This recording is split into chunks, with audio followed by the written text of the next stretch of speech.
أعوذ بالله من الشيطان الرجيم. بسم الله الرحمن الرحيم. الحمد لله رب العالمين والصلاة والسلام على سيدنا محمد وآله وصحبه أجمعين. أما بعد فقد قال الله تعالى في القرآن العظيم وفي محكم تنزيل وما كنت تتلو من قبله من كتاب ولا تخطه بيمينك إذا لارتاب المبطلون. اللهم صل على سيدنا محمد شمس الأنبياء وبدر المرسلين وكتب الأولياء وافتخار المتقين تاج الأمة شفيع المذنبين شفيع يوم القيامة الله يا هادي. புகழ் அனைத்தும் அல்லாஹ் ஒருவனுக்கே வைத்தாகட்டுமாக. கண்மணி நாயகம் ரசூலுல்லாஹி ஸல்லல்லாஹு அலைஹி வஸல்லம் அவர்கள் மீதும் அவர்களுடைய குடும்பத்தார்கள், அவர்களுடைய தோழர்கள், தாபியீன்கள், இமாம்கள், வலிமார்கள்,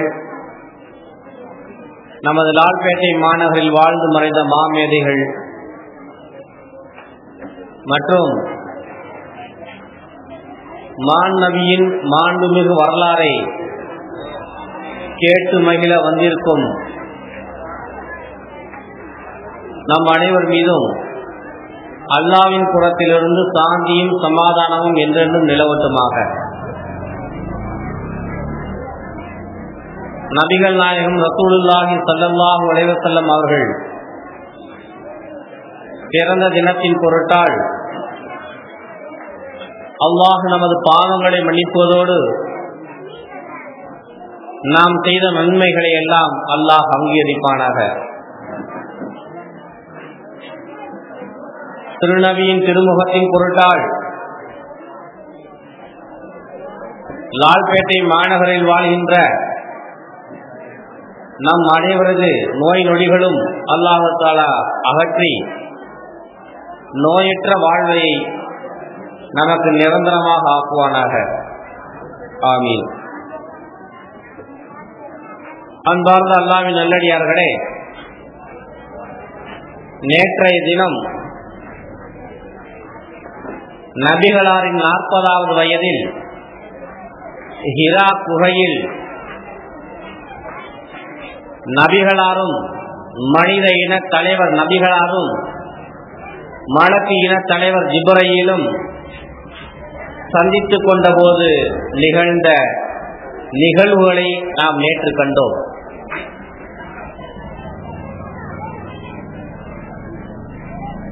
ஜிப்ரீல் அலைஹிஸ்ஸலாம் அவர்கள் நபிகளாரை கட்டி அணைத்து படியுங்கள் என்று சொன்னார்கள்.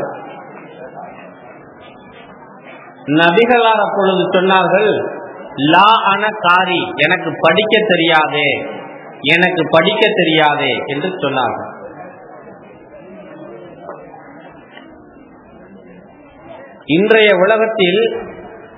இன்றைய நவீன உலகத்தில் படிப்பு என்பது நாம் விடுகின்ற மூச்சை விட முக்கியமான ஒன்று. கல்வியினுடைய தரம், கல்வியினுடைய அவசியம் இன்று கடைக்கோடி மக்களுக்கு கூட தெரியும். ஆனால் அண்ணல் நபிகளை அல்லாஹு தஆலா படிக்க வைக்கவில்லை, எழுத கற்றுக் கொடுக்கவில்லை. இது நபிகளாருக்கு நல்லதா அல்லது நபிகளாருக்கு கெட்டதா என்று நாம் நபிகளாருடைய வரலாறை நாம் ஆய்வு செய்து பார்த்தால், ஒரு மனிதன், அதாவது நபிகளார் படிக்காமல் இருப்பதுதான் நல்லது, எழுத தெரியாமல் இருப்பதுதான் நல்லது என்று நமக்கு தெரிய வருகிறது. இதற்கு காரணம் என்ன? உலக தலைவர், நபிமார்களின் தலைவர். உலகத்துல மட்டுமல்ல, மறுமையிலும் மாணவியே தலைவர். இரண்டு உலகத்திலும் ஈடு இணை இல்லாத இந்த தலைவரை இன்னும் ஒரு மனிதனிடத்தில் மண்டியிட்டு படிக்க வைப்பதா? இது இறைவனுடைய ஏற்பாடு. இன்னொரு மனிதனிடத்தில் மண்டியிட்டு படிக்க வைப்பதா? வேண்டவே வேண்டாம், எல்லாமே நான் கற்றுத் தருகிறேன் என்று அல்லாஹ் தஆலா நபிகளாருக்கு தேவையான எல்லா கல்வி ஞானங்களையும் கற்றுக் கொடுத்தார். எழுதுதல், படித்தல் என்கிற இரண்டு வகையின் மூலமே மனிதர்களுக்கு அறிவு வளரும். ஆனால் நபிகளாருக்கு இந்த இரண்டும் இல்லாமலே அல்லாஹ் தஆலா அனைத்து வகையான ஞானங்களையும் கல்வியையும் நபிகளாருக்கு அல்லாஹ் தஆலா கற்றுக் கொடுத்திருக்கிறார். இப்படி கற்றுக் கொடுக்க வேண்டும் என்று அல்லாஹ் விரும்பினான். ஏன்னா நபிகளாருடைய வரலாறு வித்தியாசமானது. நபிகளாருடைய வாழ்க்கை வித்தியாசமான வாழ்க்கை. எல்லாருமே படிச்சாதான் அறிவாளியாக ஆக முடியும். ஆனால் நபிகளார் படிக்கவே இல்லை. இன்று அவரை கொண்டு பல்லாயிர பல்கலைக்கழகங்கள் இயங்கிக் கொண்டிருக்கின்றன, நமது ஜாமியா உட்பட. படிக்கவே போகாத ஒரு மாபெரும் மேதையின் காரணமாக இன்று உலகத்தில் எத்தனை மதரசாக்கள், எத்தனை கல்லூரிகள், எத்தனை பேரறிஞர்கள். சுபஹானல்லாஹ். அவருக்கு எழுத படிக்க இந்த ரெண்டு மட்டும்தான் தெரியாது. ஆனா இந்த இரண்டும் தெரிந்திருந்தால் அது நபிகளாருக்கு அது பின்னடைவை ஏற்படுத்தும். இறைவன் சொல்லுவான், ஒமா குந்த ததுலு மின் கபலிஹி மின் கிதாபின். நபியே, நீங்க இதற்கு முன்னால் எந்த நூலையும் படித்தது கிடையாது. வலா தஹத்துஹு பி யமீனிக, உமது வலது கரத்தால் உமக்கு எழுதவும் தெரியாது. இதன் அப்படி எழுத தெரிந்திருந்தால் லர்தாபல் முபத்திலூன், இறை மறுப்பாளர்கள் பிரச்சனையை உண்டு பண்ணியிருப்பார்கள், குழப்பத்தை உண்டு பண்ணியிருப்பார்கள், சந்தேகங்களை எழுப்பியிருப்பார்கள் என்பதாக அல்லாஹ் தஆலா சொல்லி காட்டுகின்றார். ரசூலுல்லாஹ்வுக்கு மட்டும் எழுதவும் படிக்கவும் தெரிஞ்சிருந்தா ஊருக்கானங்க என்ன செய்யுமா சொல்லுவாங்க, எப்பா இவரே எழுதிக்கிட்டு படிக்கிறாருப்பா. குர்ஆன் சொல்றமே, இறைவனிடத்திலிருந்து வகி வருவதாக சொல்றமே, அதெல்லாம் சும்மா போய் இவர் நைட் நேரத்துல உட்கார்ந்து திங்க் பண்ணி எழுதிட்டு காலையில வந்து நம்மகிட்ட கவிதைகளாக வடித்துக் கொண்டிருக்கிறார் என்று சொல்லுவார்கள். இவருக்கு எழுத தெரியாது, படிக்க தெரியாது அப்படிங்கிறது அந்த ஊர்ல இருக்கக்கூடிய ஒரு 5 வயது மகன் முதற்கொண்டு எல்லாருக்குமே தெரியும். இப்படி தெரிய வைத்து அல்லாஹ் தஆலா திருக்குர்ஆனை அருளி அன்னலாரை அறிவாளியாக மாற்றினான். நபிகள் நாயகம் ரசூலுல்லாஹி ஸல்லல்லாஹு அலைஹி வஸல்லம் அவர்களுக்கு இப்படிப்பட்ட ஒரு வித்தியாசமான வரலாறு நபிகளாரை தவிர வேற யாருக்குமே இருக்க முடியாது. இன்னைக்கு நம்மள யாராவது எழுத படிக்க தெரியாம ஒரு ஆள் இருந்தோம்னா அவனை முட்டாளும், இவன் பள்ளிக்கூடம் பக்கம் கூட போய் மடக்கி கூட ஒதுங்கினது இல்லைங்க இவனா அப்படின்னு இலக்காரமா பேசுவோம். நபிகளாரும் கூட அப்படிதான். அவரை சொல்ல முடியுமா? பெருமானார் ஸல்லல்லாஹு அலைஹி வஸல்லம் அவர்களுக்கு இந்த திருக்குர்ஆன் 23 வருடங்கள் சிறுக சிறுக சிறுக சிறுக கொஞ்சம் கொஞ்சமா இறங்குச்சு. ஒவ்வொரு வசனமாக, ஒவ்வொரு சூறாவாக, 10 அத்தியாயங்களாக, 10 சூறாக்களாக, 10 வசனங்களாக அல்லாஹ் தஆலா இறக்கிக் கொண்டே இருந்தார். 23 வருடங்களில் 6663 வசனங்கள் அருளப்பட்டன. இதற்கு முன்னால் அருளப்பட்ட வேதங்கள் எல்லாம் தௌராத்து, ஜபூர், இஞ்சில் மொத்தமா அல்லாஹ் தஆலா கொண்டு அந்த நபியில கொடுத்துட்டான். மூசா இந்த தௌராத்தை பிடி, தாவூதே இந்த ஜபூரை பிடி, ஈசாவே இந்த இஞ்சில பிடி, இதுல இருக்கிறதெல்லாம் படி, உங்க மக்களுக்கு சொல்லுங்க, இதன் பிரகாரம் வாழுங்க என்று சொல்லிவிட்டான். ஒரே நேரத்தில் எல்லா சட்டங்களும் வந்து விட்டதின் காரணமாக அந்த மக்களால் பின்பற்ற முடியவில்லை. ஆனால் அன்னலாருக்கு அல்லாஹ் தஆலா ஒவ்வொரு சட்டமாக இறக்கி கொண்டே இருந்தார். இஸ்லாத்திற்கு ஒவ்வொரு சட்டமாக அல்லாஹ் தஆலா கொண்டு வந்து கொண்டே இருந்தார்.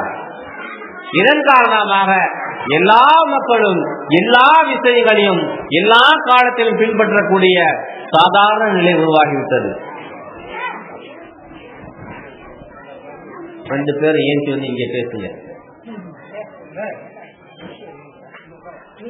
நாங்க வந்து உட்காந்துக்கவா? இப்படி நபிகள் நாயகம் ரசூலுல்லாஹி ஸல்லல்லாஹு அலைஹி வஸல்லம் அவர்களுக்கு 23 ஆண்டுகள் சிறுக சிறுக திருக்குர்ஆன் அருளப்பட்டது. எல்லா மக்களும் அந்த திருக்குர்ஆனை பின்பற்றி வாழ்ந்தார்கள். அதே போன்று இந்த திருக்குர்ஆன் ஒவ்வொரு வருஷமும் எத்தனை வசனங்கள் இறங்கி இருக்குதோ அதை ரமலான் மாதத்தில் கடைசி 10 நாட்களில் ஜிப்ரைல் அலைஹிஸ்ஸலாம் அவர்களிடம் ரசூலுல்லாஹ் ஓதி காட்டுவார்கள். அதை ஜிப்ரைல் சரிபார்ப்பார். இப்படி இது வருஷ வருஷம் நடந்துகிட்டே இருந்துச்சு. 23வது வருஷத்துல நபிகளார் மரணிக்கக்கூடிய வருஷத்துல ஜிப்ரைல் சொன்னார், யா ரசூலுல்லாஹ், நீங்கள் 2 முறை ஓதி காட்டுங்க, நான் சரிபார்க்கிறேன். அதே போல் ஓதி காட்டப்பட்டது. திருக்குர்ஆன் முதலில் ரமலானுடைய 21வது இரவில் அருளப்பட்டது. அதற்கு பிறகு ஒவ்வொரு வருடமும் நபிகளாரிடம் ஜிப்ரைல் ஓத கேட்டார். அதனுடைய நினைவார்த்தமாக தானோ என்னவோ தெரியவில்லை, இன்று ஒவ்வொரு வருடமும் நமது ரமலான்களில் தராவிஹ் தொழுகையில் முழு குர்ஆன் ஓதப்பட்டு வருகிறது. இந்த திருக்குர்ஆன் நபிகளார் காலத்தில் நமக்கு இப்போது ஒரு புத்தகமாக கொடுக்கப்பட்டிருக்கிறது அல்லவா? இப்படி ஒரு புத்தகமாக நபிகளார் காலத்தில் இல்லை. அபூபக்கர் ரலியல்லாஹு தஆலா அன்ஹு அவருடைய காலத்தில் தான் உமர் ரலியல்லாஹு தஆலா அன்ஹு அவர்களின் கடுமையான வற்புறுத்தலின் பேரில் இந்த திருக்குர்ஆன் முழுமையாக தொகுக்கப்பட்டது. ஏனென்று சொன்னால் நபிகளார் காலத்திலேயே திருக்குர்ஆன் இறங்கும் பொழுது அதை சில தோழர்களிடம் சென்று ரசூலுல்லாஹி ஸல்லல்லாஹு அலைஹி வஸல்லம் அவர்கள் சொல்லுவார்கள், இதை சூரத்துல் பக்ராவுக்கு கீழே இத்தனாவது வசனத்துக்கு கீழே எழுதி கொள்ளுங்கள், இதை சூரத்துல் ஜும்மாவுல இத்தனாவது வசனத்துக்கு கீழே எழுதிக்கிங்க, இதுக்கு மேல எழுதிக்கிங்க அப்படின்னு ரசூலுல்லாஹ் சொல்ல சொல்ல சொல்ல 23 நபர்கள் எழுதி கொண்டிருந்ததாக வரலாறு சொல்லுகிறது. யாராவது ஒருத்தர்கிட்ட போய் ரசூலுல்லாஹ் சொல்லிடுவாங்க, ஒரு குர்ஆன் வசனம் அருளப்பட்டதுமே அதை அவர்கள் எழுதி கொள்வார்கள். இப்படி 23 நபர்கள் எழுதி கொண்டிருந்த பிறகு அபூபக்கர் ரலியல்லாஹு தஆலா அன்ஹு அவர்கள் காலத்தில் முழு குர்ஆன் தொகுக்கப்பட்டது. அது உமர் ரலியல்லாஹு தஆலா அன்ஹு அவர்கள் வசம் அவருடைய காலத்தில் இருந்தது.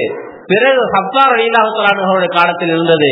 அதற்கு பிறகு உஸ்மான் ரலியல்லாஹு தஆலா அன்ஹு அவர்கள் அந்த குர்ஆனை 6 பிரதிகள் எடுத்து அன்று இருந்த அரபுலகம் முழுவதற்கும் அனுப்பி வைத்து இந்த குர்ஆனில் என்ன இருக்கின்றதோ இதை போன்றுதான் எல்லோரும் ஓத வேண்டும் என்று கட்டளையிட்டதாக வரலாறு நமக்கு சொல்லி காட்டுகின்றது.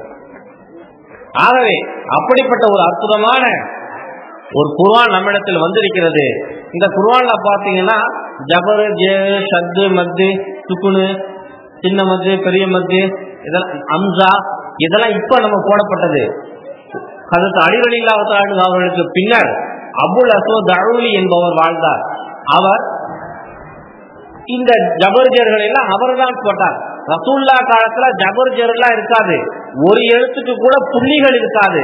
பேக்கு கீழே புள்ளியோ, தேக்கு மேல 2 புள்ளியோ, ஷீனுக்கு மேல 3 புள்ளியோ எல்லாம் இருக்காது. புள்ளிகளே இல்லாமல் ஒரு எழுத்து, ஜபர்ஜர்களே இல்லாமல் ஒரு எழுத்து ஏதோ ஒரு வடிவத்தில் எழுதப்பட்டிருக்கும். ஆனால் அரபியர்கள் அழகாக படிப்பார்கள். இதை எதிர்வரக்கூடிய காலத்தில் எல்லாருமே நல்லா படிக்கணும் என்பதற்காக வேண்டி அபுல் அஸ்வத் அஊலி என்பவர் தான் அதற்கு அலி ரலியல்லாஹு தஆலா அன்ஹு அவர்களின் கட்டளைக்கிணங்க இவைகளை எல்லாம் தொகுத்து பகுப்பாய்வு செய்து அவைகளை கோர்த்ததாக நமக்கு வரலாறு சொல்லி காட்டுகின்றது. அரபு மொழியில அடிப்படை எழுத்துகள் 28 மட்டும்தான். அம்சா கிடையாது, அம்சா பின்னால் சேர்க்கப்பட்டது. அலிஃபும் அம்சாவும் 2 ஒன்றுதான் என்பதை நாம் புரிந்து கொள்ள வேண்டும். ஏன்னா இன்னைக்கு அரபிய ஜுஸு எல்லாம் பாத்தீங்கன்னா அலிபே தே தே ஜீமு ஜீமு ஹேன்னு கொண்டு வந்துட்டு கடைசியில் அம்சான்னு தனியா ஒரு எழுத்து எழுதியிருக்கிறாங்க. அலிஃபும் அம்சாவும் ஒன்றுதான் என்பதை நாம் தெரிந்து கொள்ள வேண்டும் என்பதற்காக இந்த தகவல்களை உங்களிடத்தில் நான் பகிர்ந்து கொள்கிறேன். இப்படி நபிகள் நாயகம் ரசூலுல்லாஹி ஸல்லல்லாஹு அலைஹி வஸல்லம் அவர்களை ஜிப்ரீல் அலைஹிஸ்ஸலாம் தட்டி அணைத்து ஓதுங்கள் என்று சொல்கிறார்கள். அவர்கள் ஓதி முடிக்கிறார்கள். கொஞ்ச நேரம் தாமதமா அந்த ஹிரா புகைக்கொள்ளையை உட்கார்ந்து தன்னை ஆத்துவாசப்படுத்தி கொண்டு அங்கிருந்து தன்னுடைய சாமான்களை எல்லாம் எடுத்துக்கொண்டு ரசூலுல்லாஹி ஸல்லல்லாஹு அலைஹி வஸல்லம் அவர்கள் வேக வேகமாக வீட்டுக்கு வருகிறார்கள். வீட்டுக்கு வந்தவுடனே ஹதீஜா அந்த போர்வையை எடுத்து எனக்கு போர்த்து அப்படிங்கிறாங்க ரசூலுல்லாஹ். போர்த்தி கொண்டு படுத்து விட்டார்கள். படுத்து கொண்டு தலையை மட்டும் முகத்தை மட்டும் வெளியே காட்டிக்கொண்டு படுத்திருக்கிறார்கள். ஹதீஜா ரலியல்லாஹு தஆலா அவர்கள் வந்து, என்னங்க ஆச்சு உங்களுக்கு, உங்களுக்கு என்ன நேர்ந்தது? ரசூலுல்லாஹி ஸல்லல்லாஹு அலைஹி வஸல்லம் அவர்கள் நடந்த நிகழ்வுகள் எல்லாத்தையுமே சொல்லி முடிக்கிறாங்க. என்ன நடந்துச்சின்னு தான் கேட்டாங்க, எல்லா விஷயங்களையும் சொல்லி முடிச்சாங்க. பொதுவா நம்ம வீடுகள்லாம் ஒரு கணவர் வெளியே போயிட்டு உள்ளுக்கு வந்ததுமே எங்கெங்க போயிட்டு வரீங்க அப்படின்னு நம்ம வீட்டுக்காரமா கேட்டுச்சுன்னா அப்படி ஒரு பார்வை பல்ல கடிச்சிக்கிட்டு அப்படியே கோபம் உச்சிக்கு வரும். நம்ம ஆளுங்களுக்கு எங்க போயிட்டு வரோன்னு கேட்கக்கூடாது, எங்க போறான்னு கேட்கக்கூடாது. அதே போல வெளியே எந்த தகவல்கள் நடந்தாலும் அதை வந்து வீட்டில சொல்லக்கூடிய பழக்கமே ஆம்பளைங்களுக்கு கிடையாது.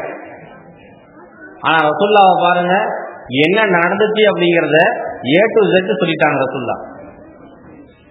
சொல்லணும், உன்னுடைய சொல்ல முழுமையாக கேட்கக்கூடியவர் உன்னுடைய மனைவிதான். வீட்டுல கணவனுக்கும் மனைவிக்கும் பிரச்சனையே இதுதான். உங்க அப்பா வீட்டுக்கு போனீங்க, உங்க அம்மா வீட்டுக்கு போனீங்க, அங்க என்ன நடந்துச்சுன்னு ஒண்ணுமே சொல்லவே இல்லையே. அங்க ஒண்ணும் இல்லப்பா, உனம் பார்த்தேன், டீ கொடுத்தாங்க, எங்க அம்மா பார்த்தேன், பேசினேன், வந்துட்டேன், அவ்வளவுதான். இதுக்குதான் 2 மணி நேரம் ஆச்சா, இதுக்குதான் 2 மணி நேரம் ஆச்சா அப்படின்னு கேட்கும் பொழுது இவருக்கு அப்படியே வேகமா வரும். நான் வந்துடுறேன், செருப்பு போட்டுட்டு வெளியே வந்துடுவார். வீட்டுல உட்கார்ந்தா சண்டை தான். ஆக இப்படி இருக்கக்கூடாது. கொஞ்சம் நம்மளை தயார்படுத்திக் கொள்ள வேண்டும். பொறுமையாக உட்கார்ந்து நடந்ததெல்லாம் சொல்லிட்டோம் அப்படின்னா பிரச்சனை தீர்ந்துச்சு. நாளைக்கு ஏதாவது அங்க இருந்து வேற வகையான பிரச்சனைகள் வந்துச்சுன்னா நம்மளால தாங்க முடியாது, வீட்டை விட்டு ஓடிடுவோம். நபிகள் நாயகம் ரசூலுல்லாஹி ஸல்லல்லாஹு அலைஹி வஸல்லம் அவர்கள் தன் மனைவியிடத்துல எல்லா விபரங்களையும் எடுத்து சொல்லி முடித்தார்கள். அதாவது திருக்குர்ஆன் வந்திருக்கக்கூடிய தகவலை தன் மனைவியிடத்தில் எடுத்து சொன்னார்கள். மூசா அலைஹிஸ்ஸலாம் அவர்கள் புதிதாக திருமணம் செய்து கொண்டு தனது மனைவியோடு மிஸ்ரில இருந்து போய்கிட்டு இருக்கிறாங்க. ஷாம்ல இருந்து மிஸ்ருக்கு போயிட்டு இருக்காங்க. ரசூலுல்லாஹ் போய்கொண்டே இருக்கும்போது இரவு நேரம். அந்த இரவு நேரத்தில் அவர்களுக்கு வழி தெரியவில்லை. மூசா அலைஹிஸ்ஸலாம் அவர்கள் தூரத்தில் பார்க்கிறார்கள். அங்கு கொஞ்சம் வெளிச்சமா தெரியுது.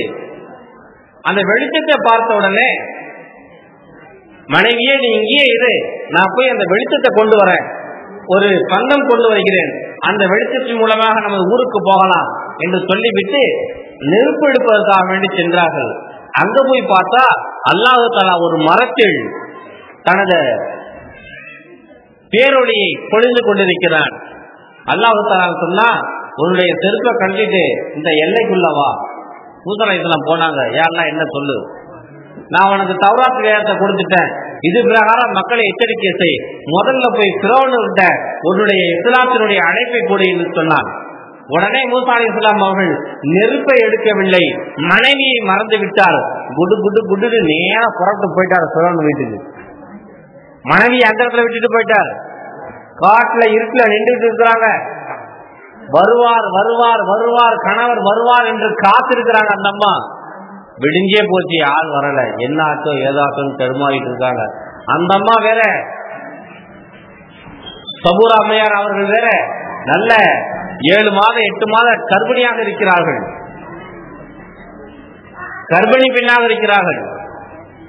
சில அடிமைகளும் சில ஒட்டகங்களும் ஆடுகளும் மாடுகளும் மட்டும் அங்க இருக்குது. அவங்க கொண்டுட்டு வந்தது. கடைசியில கொஞ்ச நேரம் கழித்து அந்த பக்கமாக போறவங்க, வாங்க நாங்களும் மிஸ்ருக்கு தான் போறோம், உங்களை கொண்டு போய் அங்க விட்டுறோம் அப்படின்ட்டு இழுத்து கொண்டு தூரிலே விட்டார்கள். அப்புறம் மூசா அலைஹிஸ்ஸலாம் அவங்களுடைய வீடை தேடி கண்டுபிடித்து வீட்டுக்கு போனதாக திருக்குர்ஆன் சொல்லி காட்டுது. மனைவியை ரோட்ல காட்டி விட்டு போயிட்டாங்க மூசா அலைஹிஸ்ஸலாம். ஈசா அலைஹிஸ்ஸலாம் அவர்களுக்கு இஞ்சில் வேதம் அருளப்பட்டது. அது அருளப்பட்ட உடனே தன்னுடைய தாய்கிட்ட வந்து முதல்ல அவர் சொல்லல, நேரா ஓடினார் கடத்தருக்கு. எனக்கு இஞ்சில் வேதம் அருளப்பட்டிருக்கிறது, இஸ்லாத்தை நீங்கள் பின்பற்றுங்கள் என்று அவர் உறக்க சொல்ல ஆரம்பித்து விட்டார். உடனே கல்லடி கையடி. இப்படி எல்லா நபிமார்களுமே இறைவனுடைய செய்தி வந்ததுமே மற்றவரிடத்தில் எடுத்துச் சொல்ல போனார்களே தவிர தன் மனைவி இடத்தில் சொல்ல வேண்டும், தன் குடும்பத்தார் இடத்தில் சொல்ல வேண்டும் என்கிற எண்ணம் ஏற்படவில்லை. நபிகளார் மட்டும்தான் தன் மனைவி இடத்தில் எடுத்துச் சொன்னார்கள். மனைவிதான் முக்கியம், மனைவிதான் முக்கியம் என்பதை அவர்கள் உணர்த்துகிறார்கள் இந்த நிகழ்ச்சியின் மூலமாக. அந்த அம்மா தடுமாறிக்கிட்டு, நீங்க கவலைப்படாதீங்க, பயப்படாதீங்க, நீங்க உறவினர்களோடு சேர்ந்து வாழ்கிறீர்கள், சிரமப்படுபவர்களுக்கு நீங்கள் உதவி செய்கிறீர்கள், வறியவர்களுக்கு வாரி வழங்குகிறீர்கள், விருந்தினர்களை உபசரிக்கிறீர்கள், சோதனைக்குள்ளாதவர்களுக்கு நீங்கள் உதவிகளையும் உபசரிப்புகளையும் நீங்கள் செய்கிறீர்கள். அப்படி இருக்க அல்லாஹ் உங்களுக்கு எந்த விதமான சிரமங்களையும் தர மாட்டான், நீங்கள் கவலைப்படாதீர்கள், அல்லாஹ் உங்களுக்கு பக்கபலமாக இருப்பார் என்று கதீஜா அம்மையார் ஆறுதல் கொடுக்கிறாங்க, தேத்துறாங்க. ஏன்னா மூசா ஸல்லல்லாஹு அலைஹி வஸல்லம் அவர்கள் அவ்வளவு நிலை குலைந்து போய் அப்படியே பதட்டத்துல பயத்துல வேர்வையாக வடித்து கொண்டே இருக்கிறது. ரசூல்லா நல்லா படுக்க போட்டுட்டு நேரா ரசூல்லா முதல்ல போற கதீஜா அம்மா வரக்கத்து பின் நௌஃப் என்ற தனது சித்தா வீட்டுக்கு போறாங்க. வரக்கத்து பின் நௌஃப் அப்படிங்கிறது கதீஜா அம்மாவுடைய சித்தா, சின்னத்தா, அவங்கள்ட்ட போறாரு. அந்த அவர் ஒரு முன்னுள்ள வேதங்களை படித்து கரைத்து குடித்த ஒரு அறிஞர். அவர்கிட்ட போறார். நடந்த விவரங்களை எல்லாம் எடுத்து சொன்னாங்க. சொன்னதுமே அவர் சொன்னாரு, இது பயப்பட ஒன்றும் தேவையில்லை அப்படின்ட்டு வந்துட்டாங்க. சொன்னாங்க, எல்லா விவரங்களையும் சொன்னாங்க. இனி எதிர்காலத்துல ரசூலுல்லாஹ்க்கு என்ன நடக்கும், இனி எதிர்காலத்தில் ரசூலுல்லாஹ்க்கு என்ன நடக்கும் என்பதை முழுமையாக எடுத்து சொன்னார்கள்.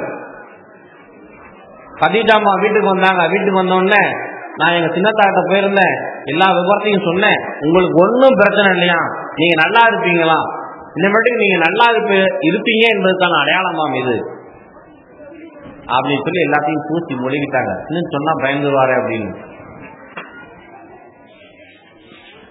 அதற்கு பிறகு மறுநாள் இரவு பாத்திமா நாகியை விட்டு அந்த பாத்திமா ரலியல்லாஹு அன்ஹா அவர்கள் போய் சின்ன தாத்தா வளர்த்திட்டு வராங்க. வரக்கத்து பின் நௌஃபல அவர்கள் வீட்டுக்கு வராங்க, ரசூலுல்லாஹ்வுடைய வீட்டுக்கு வராங்க.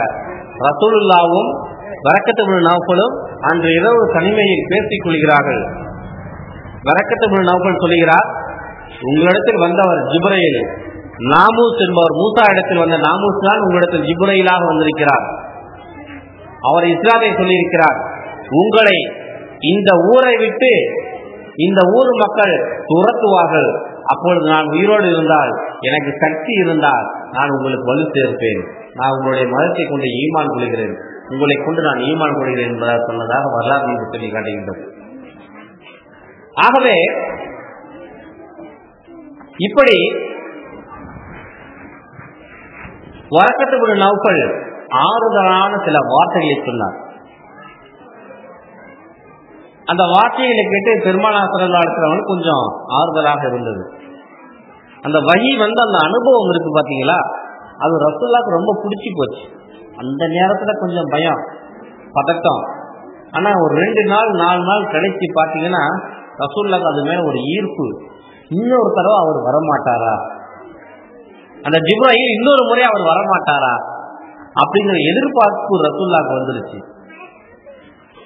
அது மட்டும் இல்லாம தன்னை நபி உலகத்தாருக்கு நல்லது கிட்ட சொல்லக்கூடிய ஒரு மனிதர், அல்லாஹ்வுக்கும் ரசூலுக்கும் ஒரு லிங்க் இருக்குது, தொடர்பு இருக்குது, இப்படி ஒரு உயர்தரமான ஒரு அந்தஸ்தை கொடுத்து விட்டு 4 நாளா ஜிப்ரீல் ஆள காணமே, இது உண்மையா பொய்யா, நாம் கண்டது கனவா நனவா? ரசூலுல்லாஹ்க்கு ஒரு சந்தேகம் வந்துருச்சு. இது தினம் இல்ல, இப்படி இவர் வந்துகிட்டே இருக்கணும். 5-6 நாள் ஆச்சு, 1 வாரம் ஆச்சு, 7 நாள் ஆச்சு, 8 நாள் ஆச்சு, ஆளை காணோம். ரசூலுல்லாஹ்க்கு சந்தேகம் வந்துருச்சு. நம்ம இதை வேற உண்மை நபி மனைவி கிட்ட சொல்லிட்டோம், சின்ன மாமனார் வரக்கத்து பின் நௌஃபல் கிட்ட சொல்லிட்டோம், என்ன ஆக போது தெரியலையே. சரி, மீண்டும் அந்த ஹிரா குகையில் இருக்கும் பொழுதுதான் அவர் வருவாரோ என்று ஹிரா குகையெல்லாம் போய் ரசூலுல்லாஹ் இருந்து பார்த்தாங்க. ஆளை காணோம், ஜிப்ரீல் வரல. ரசூலுல்லாஹ்க்கு ரொம்பவும் ஒரு தன்னிலை மறந்து செயல்படக்கூடிய சூழ்நிலை உருவாகிவிட்டது.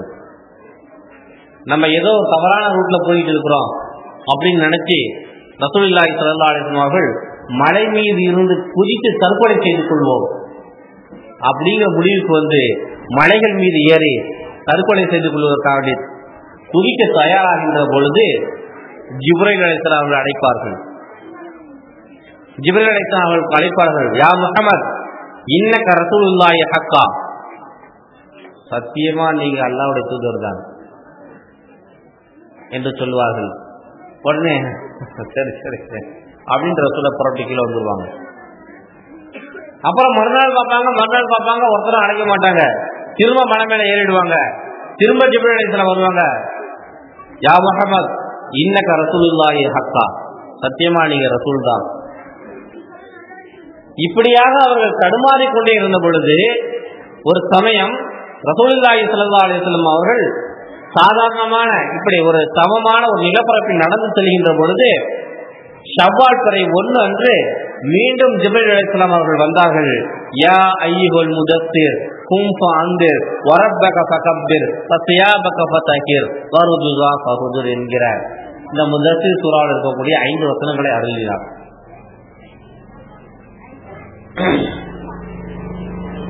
ரசூலுல்லாஹி ஸல்லல்லாஹு அலைஹி வஸல்லம் அவர்களுக்கு முதல் வஹி ரமலான் பிறை 21 அன்று வந்தது. இரண்டாவது வஹி ஷவ்வால் பிறை 1 அன்று வருகிறது. இந்த இரண்டையும் நாம் ஒப்பிட்டு பார்க்கின்ற பொழுது ரமலானுடைய மாதத்தின் கடைசியில் நாம் ஏத்திகாஃப் இருக்கிறோம். ரமலான் மாதத்தின் கடைசியில் நாம் ஏத்திகாஃப் இருக்கிறோம். காரணம், வஹி அறிவிக்கப்பட்ட அந்த நாள் அது ஒரு கண்ணியமான நாள். அந்த நாட்டில் நாம் பள்ளிவாசலில் இருந்து பாவங்கள் செய்யாமல் நன்மைகளே செய்து கொண்டிருந்தால் அதுக்கு அதிகமாக நன்மைகள் கிடைக்கும் என்கிற நம்பிக்கையின் அடிப்படையில் தான் நபிகளார் அப்படி சொல்லிக் கொடுத்திருக்கிறார்கள். நபிகளார் கூட முதல் பத்திலேயோ இரண்டாவது பத்திலேயோ ஏத்திகாஃப் இருக்கவில்லை, மூன்றாவது பத்திலிருந்து நமக்கு ஏத்திகாஃப் இருக்க முடியாது நமக்கு உத்தரவிட்டிருக்கிறார்கள். காரணம், அந்த நாட்கள்ல தான் வஹி வந்துச்சு முதல் வஹி. அதே போல இரண்டாவது வஹி வந்த அந்த நாள் ஒரு மிகப்பெரிய ஒரு நாள், கண்ணியப்படுத்தப்பட வேண்டிய ஒரு நாள் என்பதன் காரணமாக தான் என்னவோ தெரியவில்லை, அல்லாஹ் தஆலா அந்த நாளை நமக்கு பெருநாளாக கொடுத்திருக்கிறார். ரமலானுடைய 30வது நாளையோ அல்லது ரமலானுடைய கடைசி பிறை நாளையோ நாம் பெருநாளாக கொண்டாடுவது கிடையாது. ஷவ்வால் மாதத்துடைய முதல் நாளை தான் நாம் பெருநாளாக கொண்டாடுகிறோம். காரணம் என்ன? அது இரண்டாவது வகை அறிவிக்கப்பட்ட நாள். அந்த நாளை நாம் கொண்டாடும் விதமாக தான் பெருநாளாக நாம் கொண்டாடி வருகிறோம் என்பதாக வரலாற்று ஆய்வாளர்கள் எழுதுகிறார்கள். பெருமானாருக்கு இரண்டாவது வகை கும்ப அந்திர், எழுந்துறீங்க மக்கள் மத்தியில இஸ்லாத்தை எடுத்து சொல்லுங்க என்று சொன்ன உடனேயே அல்லாஹு தஆலா இப்படி ஒரு அறிவிப்பை கொடுத்த உடனேயே ரசூலுல்லாஹி ஸல்லல்லாஹு அலைஹி வஸல்லம் அவர்கள் எடுத்து சொல்ல ஆரம்பிச்சுட்டாங்க. கும், எழுந்துறீங்க அப்படின்னு அல்லாஹ் சொன்னான். அன்று எழுந்த ரசூலுல்லாஹ், ஷவ்வால் பிறை 1 எழுந்த ரசூலுல்லாஹ் 23 ஆண்டுகள் ஓயாமல் உழைத்துக் கொண்டே இருந்தார்கள். உட்காரவே இல்லை, ஓய்வே எடுத்துக்கொள்ள. தன்னுடைய சுய தேவை வேலை வெட்டி தன்னுடைய சுய தேவைகள் இருக்கும் இல்லையா, மனைவியை காப்பாற்றணும், பிள்ளைகளை காப்பாற்றணும், பணம் காசு சம்பாதிக்கணும், இப்படிப்பட்ட எந்த வேலைகளுக்கும் தன்னை ஐக்கியப்படுத்திக் கொள்ளவில்லை, ஈடுபடுத்திக் கொள்ளவில்லை. ரசூலுல்லாஹ் முழுக்க முழுக்க மக்கள் மத்தியில் நல்லதை ஏவி கெட்டதை தடுக்கும் விஷயத்தில் முழுமையாக ஈடுபட்டதாக வரலாறு நமக்கு சொல்லி காட்டுகின்றது. இதுக்கிடையில நம்ம ஒரு விஷயம் தெரிந்து கொள்ள வேண்டும். இந்த வகின்னு சொல்றோம் இல்லையா, இந்த வகி 7 விதங்களில் அருளப்பட்டிருக்கிறது. வகி என்பது 7 விதமாக வரும்.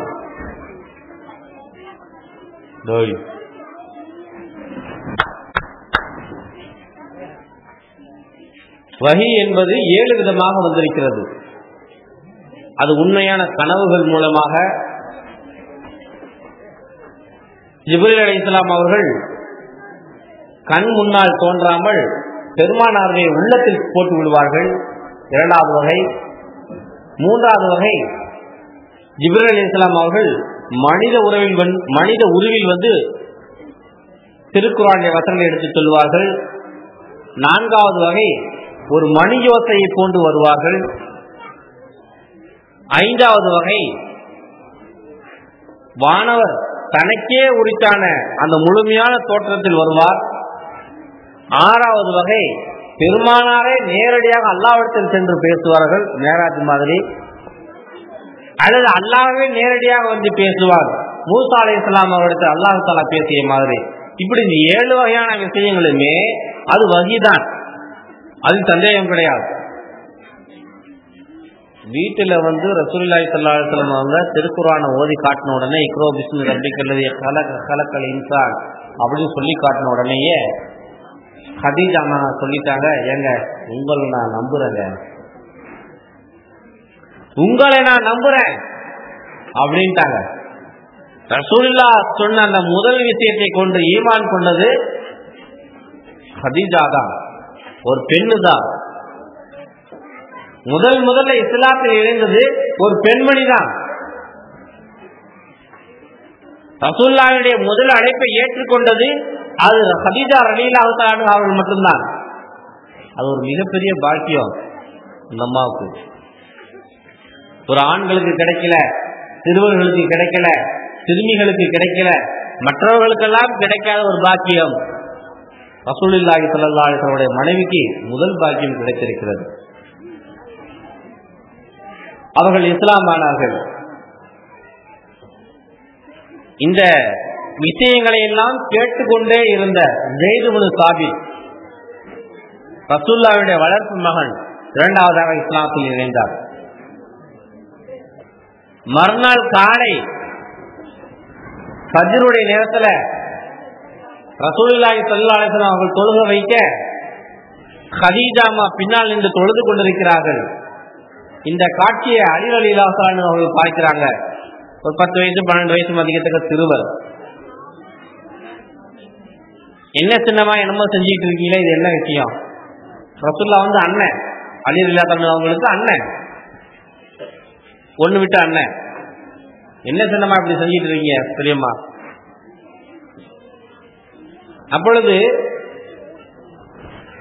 ஹதீஜா ரலியல்லாஹு தஆலா அவங்க தன்னுடைய அந்த இஸ்லாமான அந்த விஷயத்தை எடுத்து சொன்னாங்க.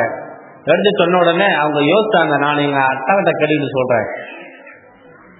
ரசூலுல்லாஹி ஸல்லல்லாஹு அலைஹி வஸல்லம் பக்கத்தில் வந்து சொன்னார்கள், உங்க அத்தாகிட்ட இதை கேட்காத, நீ இஸ்லாம் ஆகிறதா இருந்தா ஆகும், என் மேல நம்பிக்கை இருந்தா நான் சொல்றதை கேளு, இல்லாட்டினா இதை இப்படியே விட்டுட்டு உங்க அத்தாகிட்டலாம் கேட்காத. உடனே அலி ரலியல்லாஹு தஆலா அவர் நான் முஸ்லீம் ஆகிறேன் என்று முஸ்லீம் ஆகிவிட்டார்கள். மூன்றாவதாக முஸ்லீம் ஆனாங்க. அன்றைய தினம்தான் வெளியூருக்கு வியாபாரத்திற்கு சென்றிருந்த அபூபக்கர் ரலியல்லாஹு தஆலா அவர்கள் ஊருக்குள்ள திரும்பி கொண்டிருக்கிறார்கள். திரும்பிட்டாங்க. திங்கட்கிழமை அன்னைக்கு வஹி வருது, செவ்வாய்க்கிழமை அன்னைக்கு அலி ரலியல்லாஹு தஆலா அவர்கள் முதலில் இஸ்லாமத்தில் இணைகிறார்கள். கொஞ்ச நேரத்துக்கு பிறகு அபூபக்கர் ரலியல்லாஹு தஆலா அவர்கள் வியாபாரத்தை முடித்துக் கொண்டு ஷாமிலிருந்து திரும்பி வந்து விட்டார். அப்ப அபூபக்கர் ரலியல்லாஹு தஆலா ஷாம்ல வியாபாரத்துக்காக சென்றிருக்கும் பொழுது இரவு நேரத்துல ஒரு மடத்துல படுத்து கிடக்குறாங்க. இன்னைக்கு இருக்கமா, இன்னைக்கு ஹோட்டல் எல்லாம் கிடையாது, அங்க மடங்களை கட்டி வச்சிருப்பாங்க, அதுல போய் தங்கிக்குவாங்க. அப்படி ஒரு மடத்துல படுத்து தூங்கும் பொழுது ஒரு கனவு.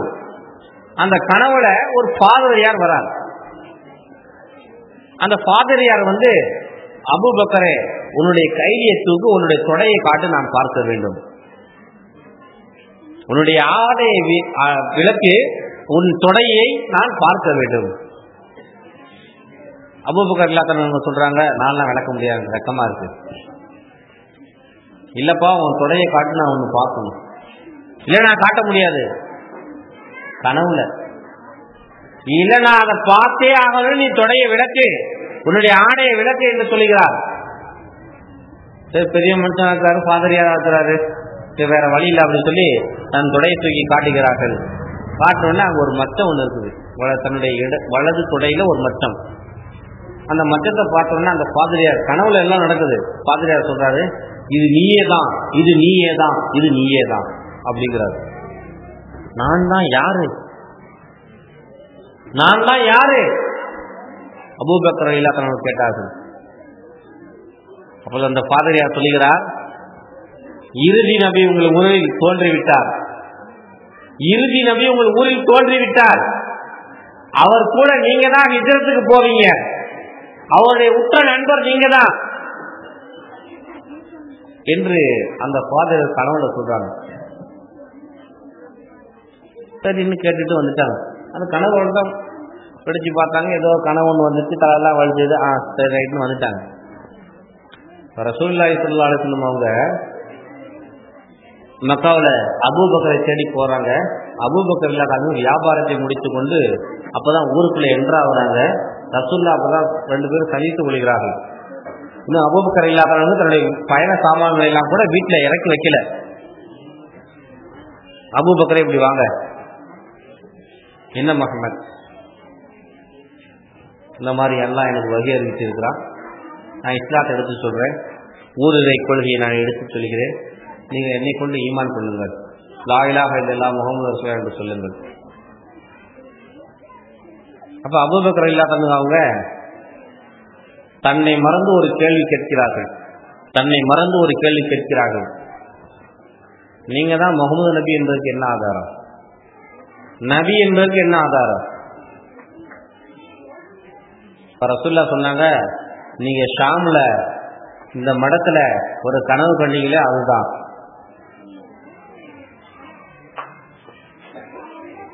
நம்ம பார்த்த கனவே நமக்கு நினைவில் இருக்க மாட்டேங்குது.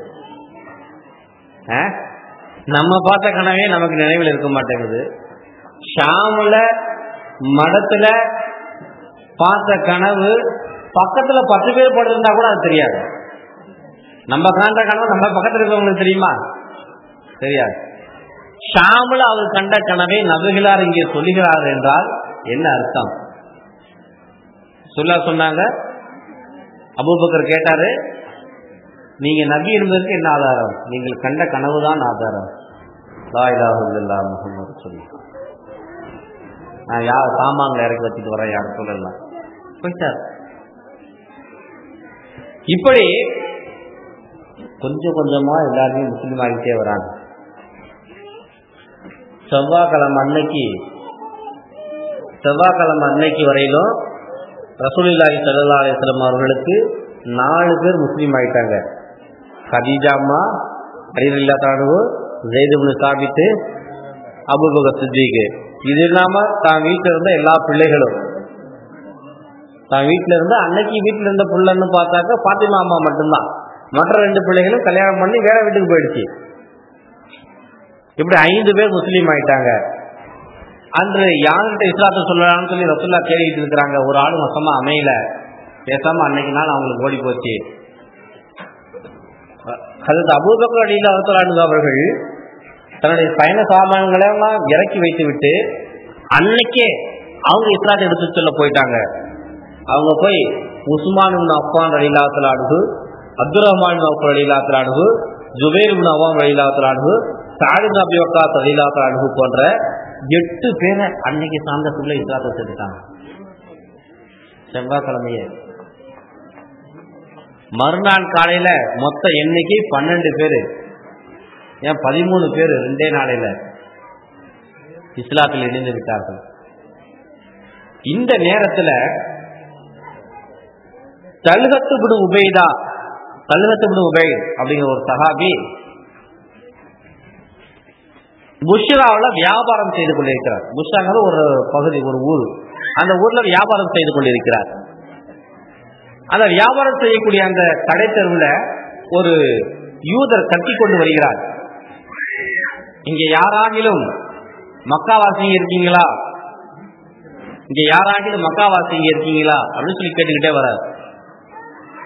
அப்ப இந்த வார்த்தை தல்ஹத் இப்னு உபைதாவுடைய காதுகளில் விழுந்ததுமே நான் இருக்கிறேன் அப்படின்னார். அந்த யூதர் பக்கத்துல வந்து சொன்னார், உங்க ஊர்ல ஒருத்தர் முகமதுன்னு இருக்கிறாரா? நீங்க எந்த முகமதை கேட்குறீங்க? 4-5 பேர் இருக்கிறாங்க எங்க ஊர்ல, எந்த முகமதை கேட்குறீங்க? நான் முகமது இப்னு அப்துல்லா இப்னு அப்துல் முத்தலிப் இப்னு குரைஷ கேட்கிறேன். ஆமா ஆமா, அப்படி ஒருத்தர் இருக்கிறாரு, ரொம்ப நல்ல மனுஷன் அவர் நபி தானே, அவருக்கு இறைவன் புறத்திலிருந்து வேத அறிவிப்புகள் வருது தானே? அப்படிலாம் ஒண்ணு இல்லையே. நல்ல மனுஷன், நீங்க சொல்ற மனுஷன், அட்ரஸ் மனுஷன் இருக்கிறார் எங்க ஊர்ல, ஆனா அவர் நபிலாம் கிடையாது. அவர் இப்பொழுது நபியாகி விட்டார். நேற்றைய இரவு அவருக்கு இறைவன் புறத்திலிருந்து வகி வந்திருக்கிறது. நாமூஸ் அவரை சந்தித்திருக்கிறார். ஊர்ல போய் பாருங்க, அவர் இருந்தா அவரை கொண்டு முதலில் நீ முஸ்லீம் ஆகிவிடு என்பதாக அவர் யூதர் சொல்கிறார். தல்ஹத் இப்னு உபைதா ரலியல்லாஹு தஆலா அவர்கள் சொல்கிறார்கள், சரி ஏதோ ஒரு நிகழ்ச்சி நடந்து கொண்டிருக்கிறது, இதை நாம் முதல்ல ரசூலுல்லாஹை கொண்டு நாம் மூமின் ஆகுவோம், ஈமான் கொள்வோம் அப்படிங்கிற முடிவோட நான் மக்காவுக்குள்ள வந்தேன். இங்க வந்து பார்த்தா எனக்கு முன்னாடி 129 பேர் முஸ்லீமா இருக்கிறாங்க, நான் 130வது ஆளுதான். ஒரே வார காலம்தான், ஒரு 10 நாள் தான். அங்கங்க செய்திகள் பரவி எல்லா ஜனங்களும் ஆர்வமாக ஆசையாக முஸ்லீமானதாக வரலாறு நமக்கு சொல்லி காட்டுகின்றது. இது அல்லாஹ் தஆலா திருக்குர்ஆன்ல சொல்லுவான், அஸ்ஸாபிகுன ஸாபிகுன் உலாயிகல் முகர்ரபூன். முந்தியவர்கள் தான், அவர்கள் தான் இறைவனுக்கு மிக நெருக்கமானவர்கள். முதல் 10 நாட்கள்ல, முதல் 1 மாத காலத்துல, முதல் 2 மாத காலத்துல யார் யாரெல்லாம் இஸ்லாத்தில் இணைந்தார்களோ அவர்கள் இறைவனுக்கு முதல் தரமான மக்கள், இறைவனுடைய விருப்பத்திற்கு ஆளான மக்கள் அவர்கள் என்பதாக திருக்குர்ஆனுடைய வசனம் சொல்லி காட்டுகிறது. 200 பேர் 150 பேர் எல்லாம் முஸ்லீம் ஆயாச்சு. இவங்க எல்லாம் ஒன்றுபடுத்தணுமே, இஸ்லாத்தை அவங்களுக்கு சொல்லணுமே, எப்படி செய்யறது? உடனே அல்லாஹ் தஆலா என்ன செஞ்சான், ஜிப்ரீல் அலைஹிஸ்ஸலாம் அவர்களை அனுப்பி வைத்தான். தினம் காலையில ஃபஜ்ரையும் மாலையில் அஸ்ரையும் நீங்கள் தொழுக வேண்டும். 2 நேர தொழுக கடமை. தொழுகையினுடைய முறை இப்படிதான் நீங்க ஒழு செய்யணும் என்று ஜிப்ரீல் அலைஹிஸ்ஸலாம் அவர்களை நேரடியாக வந்து ஒழு செய்யக்கூடிய முறையையும் தொழுகக்கூடிய முறையையும் சொல்லிக் கொடுத்து விட்டு சென்று விட்டார்கள். ஆக தொழுகை நடைபெற்றுக் கொண்டே இருந்தது. மேராஜில தான் தொழுக கடமைன்னு சொல்லுவாங்க, அது எல்லாருக்கும் பொதுவான கடமைகள். ஆனால் அன்று அந்த மக்களை, இஸ்லாமியர்களை ஒன்றுபடுத்துவதற்காக வேண்டி இறைவன் ஏற்படுத்தி இருந்த கடமைகள் 2. ஒன்னு ஃபஜ்ருடைய தொழுகை, இன்னொன்னு அஸ்ருடைய தொழுகை. அப்படி எல்லாருமே தொழுதுகிட்டு இருந்தாங்க. இப்படியா அந்த நாட்கள் நகர்ந்து கொண்டே இருந்தது. ரகசியமாகவே இந்த இஸ்லாமிய அழைப்பு பணி நடந்து கொண்டிருந்தது. ஏறத்தாழ இந்த அழைப்பு பணி ஒரு 3 வருட காலங்கள் நடந்து கொண்டிருந்தது. நபிகளாருடைய 43வது வயது வரை நடந்து கொண்டிருந்தது. அதற்கு பிறகு அல்லாஹ் தஆலா சொல்லிவிட்டான், வந்து அஷீரத்துல் அக்ரபீன், உம்முடைய நெருங்கிய உறவினர்களிடத்தில் முதலில் அழைத்து இஸ்லாத்தை சொல்லுங்கள், உங்களுடைய சொந்தக்காரங்களுக்கு இஸ்லாத்தை சொல்லுங்க அப்படின்னு அல்லாஹ். உடனே ரசூலுல்லாஹி ஸல்லல்லாஹு அலைஹி வஸல்லம் அவங்க தன்னுடைய நெருங்கிய சொந்தக்காரங்க ஆம்பளைங்களை மட்டுமே எல்லாருக்கும் ஒரு விருந்துக்கு கூப்பிட்டாங்க. ரசூலுல்லாஹ் 45 பேர் வந்தாங்க. எல்லாரும் வந்து உட்கார்ந்தாச்சு. ஆனா அந்த ரகசியமாக இஸ்லாத்தை சொல்லிக் கொண்டிருந்த தகவல் எல்லாருக்குமே தெரியும். ஆனா எல்லாருமே விட்டுட்டாங்க, கண்டுக்கல. காரணம் என்னன்னா, ரசூலுல்லாஹி ஸல்லல்லாஹு அலைஹி வஸல்லம் அவர்கள் புதிய மார்க்கத்தின் பக்கம் அழைத்தாலும் அவர்கள் வணங்கக்கூடிய கடவுள்களை பற்றி ரசூலுல்லாஹ் ஒண்ணுமே வாய் பேசல. அதனுடைய தரங்களை பற்றி ரசூலுல்லாஹ் பேசல. அதனுடைய குறைகளை பற்றி ரசூலுல்லாஹ் பேசல. அதனுடைய உண்மை நிலையை பற்றி ரசூலுல்லாஹ் எதுவுமே பேசல. அதனால அந்த ஊர்ல இருந்த பெருங்கலைகள் எல்லாம் அமைதியாக இருந்து விட்டன. இப்ப ரசூலுல்லாஹ் அந்த 45 பேர் 50 பேர் சொந்தக்காரங்களை மட்டும், பெருங்கலைகளை மட்டும் அழைத்து இஸ்லாத்தை சொல்லலாம்னு நினைக்கும் பொழுது அபூஜஹல் முதல்ல எழுந்திருச்சான், அபூலஹப் எழுந்திருச்சான். அபூலஹப் ரசூலுல்லாஹ்வுடைய பெரியப்பா, ரசூலுல்லாஹ்வுடைய அப்பாவும் அபூலஹப்பும் அண்ணன் தம்பிங்க. அந்த ஆள் எழுந்திருச்சார். அபூலஹப் எழுந்திருச்சு, அஹ்மத், எங்களை உன்னுடைய மார்க்கத்துக்கு இணையும்படியோ உன்னுடைய ஓரிரை கோட்பாட்டை சொல்லும்படியோ சொல்வதற்காகவோ அல்லது நீ கொண்டு வந்திருக்கக்கூடிய மார்க்கத்தில் இணைந்திருக்கக்கூடிய மக்களை பற்றி என்னிடத்தில் பேசுவதற்காகவோ அது சொர்க்கம் நரகம் அல்லாஹ் அப்ப அப்படின்னு பேசுவதற்காகவோ அழைச்சிருந்தா இப்பயே சொல்லி நான் ஏன் வெளியே போயிடுறேன். இந்த பேச்சுதான் நீ எங்கிட்ட பேசக்கூடாது, அதை பேசுறதுக்கு உனக்கு தகுதியெல்லாம் கிடையாது, நீ சின்ன பிள்ளை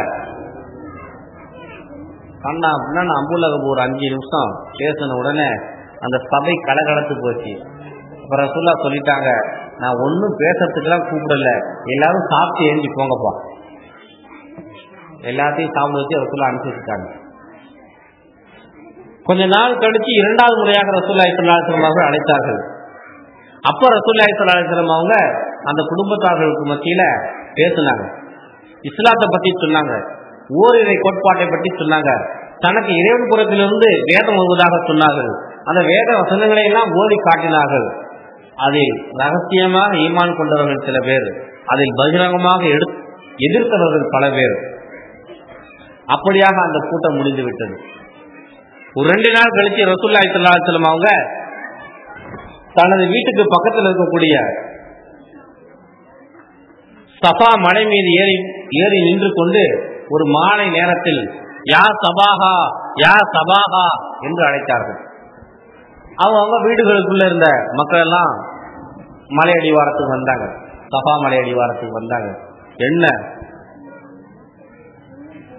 எனக்கு பின்னால் ஒரு குதிரை படை உங்களை தாக்குவதற்கு வருகிறது என்று சொன்னால் நீங்கள் நம்புவீர்களா? அங்கிருந்த எல்லா மக்களும் சொன்னாங்க, அல்லமீன், நீங்க சொன்னா நாங்க நம்புவோம். நான் சொல்றதை கேளுங்க, எதிர்காலம் ஒன்று இருக்கிறது. நீங்கள் கண்டிப்பாக இறந்து போன பிறகு எழுப்பப்படுவீர்கள். சொர்க்க நரகம் என்று ஒன்று இருக்கிறது. நன்மையை செய்யுங்கள். நன்மையை செய்வதற்காக உங்களை நான் அழைக்கிறேன். ஓர் இறைவனை ஏற்றுக்கொள்ளுங்கள் என்று இஸ்லாமிய பிரச்சாரத்தை மேற்கொண்டார்கள். அபூ ஜஹல்லா கண்ணா பின்னால் ரசூலுல்லாஹை திட்டிக் கொண்டு அந்த இடத்திலிருந்து போய்விட்டார்கள். அது ஒரு ஹஜ்ஜுடைய காலம் நெருங்கி கொண்டிருந்தது. அந்த நேரம் அது ஹஜ்ஜுடைய காலம் நெருங்கி கொண்டிருந்தது. இன்னைக்கு ஹஜ்ஜுக்காக வேண்டி எப்படி பல்வேறு நாடுகள்ல இருந்து காபத்துல்லாவுக்கு போறோம், மக்காவுக்கு போறோம், அதே போல அன்னைக்கும் வருவாங்க எல்லா நாடுகள்ல இருந்தும். அப்ப அந்த அரபு நாட்டில் இருந்த முக்கியமான ஜாதி தலைவர்கள் எல்லாம் சேர்ந்து ஒரு ஆலோசனை கூட்டம் நடத்துறாங்க. முகமதை இப்படியே விட்டோம்னாக்க வெளிநாட்டிலிருந்து வரக்கூடிய அந்த யாத்திரிகள் எல்லாரிடத்திலையுமே இஸ்லாத்தை எடுத்து சொல்வார், எல்லாமே முஸ்லீம் ஆயிடுவாங்க. எல்லாருமே முஸ்லீம் ஆகி போயிட்டாக்க நமக்கு நம்ம நாட்டுக்கு வருமானம் எதுவுமே இருக்காது. நம்ம கற்சிலைகளுக்கு, நம்முடைய தெய்வங்களுக்கு ஆராதனைகள் செய்வதற்கு கூட எண்ணெய் ஊத்த காசு இருக்காது. அதனால இந்த முகம்மதை ஏதாவது ஒரு வழியில் நாம் அடைத்து வைக்க வேண்டும். முகமதுடைய பிரச்சாரத்தை நாம் பொய்ப்படுத்த வேண்டும். என்ன செய்யலாம் அப்படின்னு அந்த பெரிய பெரிய ஜாதி தலைவர்கள்லாம் உட்கார்ந்து பேசினாங்க. அப்ப பேசும்போது இந்த கூட்டத்துக்கு வலீது பின் முகைரா அப்படிங்கிற ஒரு ஆள் தான் தலைவரா இருந்தார். அப்ப வலீது பின் முகைரா சொன்னாரு, அப்பா எல்லாருமே சொல்லுங்க, அவங்களுடைய கருத்துக்களை சொல்லுங்க, என்ன செய்யலாம்னு சொல்லுங்க, நான் கடைசியா ஒரு முடிவு சொல்றேன். இப்ப ஒரு ஆள் எதிர்த்தாரு, ரசூலுல்லாஹ்வை ஜோதியக்காரன்னு சொல்லிடுவோம். ரசூலுல்லாஹ்வை ஒரு ஜோதியக்காரர் என்று சொல்லி விடுவோம். உடனே வலீது பின் முகைரா சொன்னாரு, அப்பா ஜோதியக்காரனை பத்தி தான் நமக்கு தெரியுமாப்பா, அவன் என்ன செய்வான் எப்படி பேசுவான்னு தெரியுமே. ஜோதியக்காரருடைய பேச்சு மாதிரியா இருக்குது இந்த இவருடைய பேச்சு. எவ்வளவு அழகா எவ்வளவு முத்து முத்தா பேசுறாரு மனுஷன். அவருடைய பேச்சை போய் ஜோதியக்காரருடைய பேச்சோட ஒப்பிட்டா நம்ம ஏமாந்து போயிடுவோம். உடனே இன்னொரு ஆள் சொன்னான், ஒரு பைத்தியக்காரன்னு சொல்லிடுவோம். முகமது நபி அவர் ஒரு பைத்தியம்னு சொல்லிடுவோம். பைத்தியக்காரன் நீ பார்த்திருக்கியா? சட்டைகளை கிழித்து கொண்டு தாறுமாறாக ஓடுகளில் ஓடுவான், அவன் தான் பைத்தியக்காரன். பைத்தியக்காரன் எப்படி இருக்கான்னு நமக்கு தெரியும். இவரை போய் நம்ம பைத்தியக்காரன் சொன்னா நம்ம தான் பைத்தியக்காரன் ஆயிடுவோம். வேற ஏதாவது சொல்லு. இப்ப இன்னொருத்தன் சொன்னா இவரை கவிஞர் என்று சொல்லுவோம். நல்லா பேசுறாரு இல்ல, ரைமிங்கா அழகா பேசுறாரு இல்லையா, அதனால இவரை கவிஞர் என்று சொல்லி விடுவோம். உடனே வலீது பின் முகைரா சொன்னா, கவிதையினுடைய எல்லா வகைகளுமே நமக்கு தெரியும், ஆனா அவர் பேசுவது கவிதை கிடையாது. அவர் பேசுவது கவிதை கிடையாது, ஆனால் அவருடைய கருத்துகள் உண்மையானது. இந்த வேணாம், வேற ஏதாவது சொல்லு. அப்போ உடனே ஒருத்தன் சொன்னா, ரசூலுல்லாஹ்வை சூனியக்காரர்னு சொல்லிடுவோம். சூனியம் வைக்கிறவரு, பிழி சூனியம் பண்றவரு அப்படின்னு சொல்லிடுவோம். உடனே வலீது பின் முகைரா சொன்னா, சூனியக்காரன்னு சொல்ல முடியாது. ஏன்னா சூனியம் செய்பவர்கள் கயிறுகளை வைத்துக் கொண்டு முடிச்சுகளை போடுவார்கள். சில சம்பிரதாயங்கள்லாம் அதுக்குன்னு இருக்குது. பொடி அள்ளி கொட்டுவான், சருப்பு பொடியை கொட்டுவான், மஞ்சள் பொடியை கொட்டுவான், சில பொம்மைகளை வச்சுக்கிட்டு வேலை எல்லாம் செய்வான். இவர்கிட்ட ஒண்ணுமே இல்லையே, எப்படி நான் சொல்ல முடியும்? அப்ப ஒரு ஆள் சொன்னா, யோ வழியில எததாயா பண்ண சொல்றது, சொல்லியா எதை சொன்னாலும் அது வேணாம் இது வேணாம் அது வேணாங்கிறப்ப என்னதாயா சொல்றது? ஏதாவது ஒன்று சொல்லிதான் ஆகணும். ஏன்னா நம்ம ஆளாளுக்கு ஒண்ணு ரசூலுல்லாஹை பற்றி சொன்னோம்னா நாம் பொய்யர்களாகி விடுவோம். ரசூலுல்லாஹ் உண்மையாளராக ஆகி விடுவார். அவருடைய பேச்சு எல்லா உலகத்துக்கும் சென்று விடும். அதனால ரசூலுல்லாஹை பொய்ப்படுத்தணும்னா நாம எல்லாருமே ஒரே கருத்தை சொல்ல வேண்டும். என்ன சொல்லலாம்? வலிது இப்னு முகீரா சொன்னான், சரி நீங்க சொன்ன கருத்துக்கள்ல இந்த சூனியக்காரன்னு சொல்றதுதான் எனக்கு கொஞ்சம் நல்லதா படுது. எப்படின்னா, கணவனும் மனைவியும் பிரித்து விட்டார் ரசூலுல்லாஹ். ஒருத்தர் முஸ்லீம் ஆயிட்டு, கணவர் முஸ்லீம் ஆயிட்டாரு, மனைவி முஸ்லீம் ஆகல, பிரிஞ்சு போயிட்டாங்க. அண்ணன் முஸ்லீம் ஆகிவிட்டார், தம்பி முஸ்லீம் ஆகல. அண்ணனையும் தம்பியும் பிரித்து விட்டார், அக்காவையும் தங்கியும் பிரித்து விட்டார், அப்பனையும் மகனையும் பிரித்து விட்டார். அதனால இப்படி எல்லாம் பிரிச்சு பிரிச்சு வச்சிருக்கிறதுனால நம்ம இவரை சூனியக்காரனே சொல்லிடுவோம். ஏன்னா இப்படி உதாரணம் காட்டுவதற்கு பல பேர் இருக்கிறாங்க. அவர் அந்த கணவன் மனைவி 2 பேர் பிரிஞ்சு போயிட்டாங்க, காரணம் இவர்தான். அவர் அந்த அப்பனும் மகனும் பேசிக்கிறதே இல்லை, அது காரணம் இவர்தான். அப்படி நம்ம 10 பேரை உதாரணமாக காட்டலாம். அதனால் இவர் சூனியக்காரர் என்றே சொல்லுவோம் என்று அவர் முடிவெடுத்து ஹஜ்ஜிக்கு வரக்கூடிய மக்களிடத்தில் முதல்ல ரசூலுல்லாஹ் போய் உட்கார்ந்து பேசுவாங்க. இந்த மாதிரி, நான் இந்த ஊருக்காரரு, ஹாக்கிம் பரம்பரையை சார்ந்தவர், இந்த ஊர் என்னை பத்தி கேட்டு பாருங்க, இதுவரை என் மேல எந்த விதமான தவறான அபாண்டங்களும் கிடையாது, நான் இஸ்லாத்தை சொல்ல வந்திருக்கிறேன், அல்லாஹ் ஒருவன், சொர்க்கம் இருக்கிறது, நரகம் இருக்கிறது என்று இஸ்லாத்தை பத்தி எடுத்து சொல்லுவாங்க. சொல்லி முடிச்ச உடனே அவங்க முஸ்லீம் ஆகிற ஸ்டேஜுக்கு வந்துருவாங்க. முஸ்லீமாகவும் ஆயிடுவாங்க சில பேர். அல்ஹம்துலில்லாஹ், நான் மற்றவர்களை பார்க்கிறேன், யோசனை பண்ணி சொல்லுங்க, நான் நாளைக்கே உங்களை வந்து பாக்குறேன்ட்டு ரசூலுல்லாஹ் போயிடுவாங்க. ஒரு 10 பேர்கிட்ட பேசிட்டு ரசூலுல்லாஹ் போயிடுவாங்க. அப்படி அந்த பக்கம் போன உடனே Abu Jahl, Abu Lahab, Utba, Shaiba, இந்த வலீது, உத்தைபா, உத்துபா எல்லாம் ஃபைல்ல வந்து வந்தாரா முகமது சொன்னாரா, அவர் ஒரு சூனியக்காரருங்க, அவரை ஊரை விட்டே நாங்க ஒதுக்கி வச்சிருக்கிறோம், அவர் அப்படிதாங்க பேசிட்டு பிதற்றிட்டு இருக்கிறாரு, அப்படி இப்படின்னு கண்ணா அப்படின்னா 2 சொல்லி ரசூலுல்லாஹ் பேசின பேசி அவருடைய உள்ளத்திலிருந்து எடுத்து விடுவார்கள். நம்ம இன்னைக்கு மக்காவை பாக்குறோமே, ஒரு ஊருன்னா இன்னைக்கு எப்படி இருக்குது, பக்கத்து வீடு பக்கத்து வீடு பக்கத்து வீடு நிறைய வீடுங்க இருக்குது. இன்னைக்கு தெரு இருக்குது, சந்துகள் இருக்குது. ஆனா மக்காங்கிறது அன்னைக்கு அப்படி இல்லை. இந்த மலையில 2 வீடுகள் இருக்கும், அந்த மலையில 2 வீடுகள் இருக்கும், அந்த பள்ளத்துல ஒரு 3 வீடுகள் இருக்கும், இந்த பள்ளத்துல ஒரு 4 வீடுகள் இருக்கும், அங்க ஒண்ணு அங்க ஒண்ணு அங்க ஒண்ணா பிரிஞ்சு கிடக்கும். அவரவர்கள் ஆடுகளை மேய்த்து விட்டு, ஒட்டகங்களை மேய்த்து விட்டு அந்தந்த இடங்களில் வந்து குடியிருப்பார்கள். ரசூலுல்லாஹி ஸல்லல்லாஹு அலைஹி வஸல்லம் அவங்க 2 மைல் 3 மைல் ஒவ்வொரு மலை மேலையா ஏறி இஸ்லாத்தையும் இறைவனையும் எடுத்து சொல்லி விட்டு வருவாங்க. கீழே இறங்கிட்டே இருப்பாங்க, மேல அபூ ஜஹலுக்கு மேல ஏறிக்கிட்டே இருப்பான். ரசூலுல்லாஹ் கீழே இறங்கிட்டே இருப்பாங்க, அபூ ஜஹலுக்கு மேல ஏறிக்கிட்டே இருப்பான். ரசூலுல்லாஹ் கீழே இறங்கி போய் விடுவார்கள்.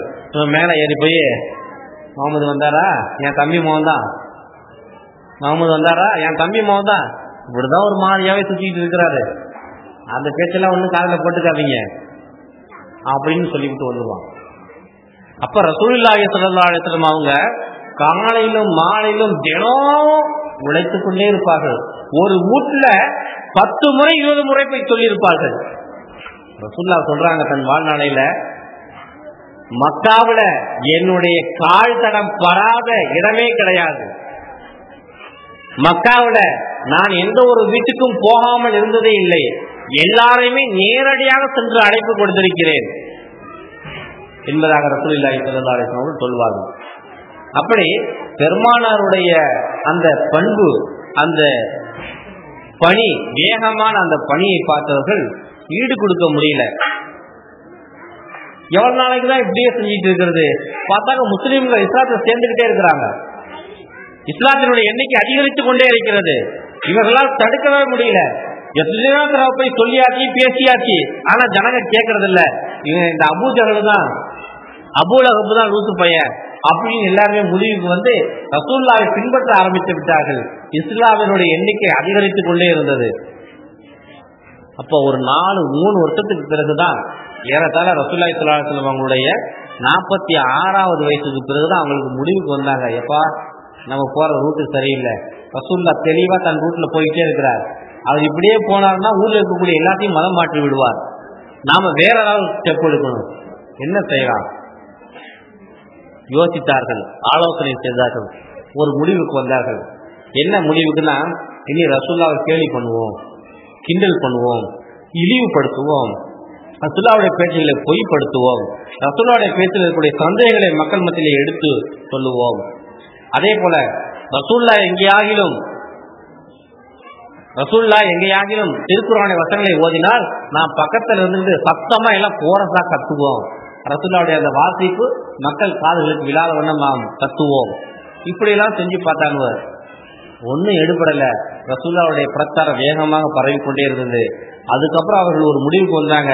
46வது வயசுல ரசூலுல்லாஹ்வுடைய 46வது வயசுல இருந்து 48வது வயசு வரையிலும் வேற ஒரு ஆப்ஷனுக்கு வந்தாங்க, வேற ஒரு பிரச்சனைக்கு வந்தாங்க. என்ன செய்யணும்னாக்க, யார் யாரெல்லாம் நமக்கு கீழே இருக்கிறாங்களோ அவர்களை நாம் தண்டிப்போம், கடுமையான தண்டனை கொடுப்போம். உன் வீட்டில் கூடிய அடிமை முஸ்லீம் ஆயிட்டாரா, அவனை அடி உத மீதி குத்து, தனியா அடிக்காத, தெருவில் போட்டு அடி, 10 பேர் பார்க்கட்டும், இவர் அடிக்கிற அடியில எல்லாரும் திருந்தணும்,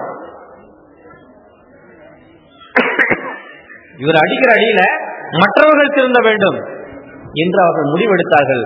இதை போன்றே அவர்கள் சொன்னது போன்றே அவர்கள் தெருக்களில் போட்டு ஒதுக்குப்புறமான இடங்களில் வைத்து நபிகள் நாயகம் ரசூலுல்லாஹி ஸல்லல்லாஹு அலைஹி வஸல்லம் அவர்களை கடுமையாக தண்டித்தார்கள்.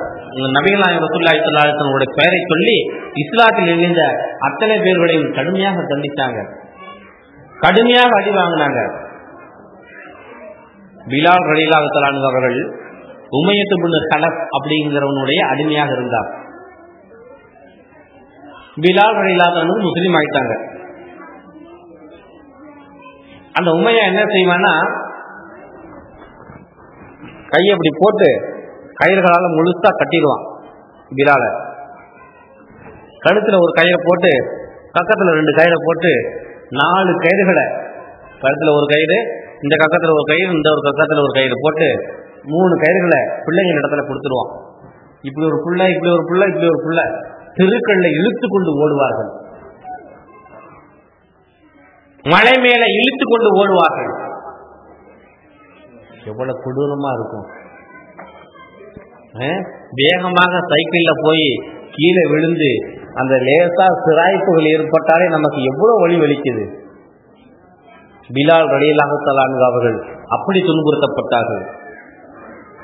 ஆனா அந்த நேரத்திலையும் அவர் சொன்ன வார்த்தை அஹத் அஹத், அல்லாஹ் ஒருவன், அல்லாஹ் ஒருவன், அல்லாஹ் ஒருவன் என்ற வார்த்தையை சொல்லிக்கொண்டே இருந்தார். அவருக்கு அதுதான் தஸ்பீஹ். இவர்கள் துன்பம் விளைக்கும் பொழுது அவருக்கு தஸ்பீஹ் அஹத் என்கிற வார்த்தை தான்.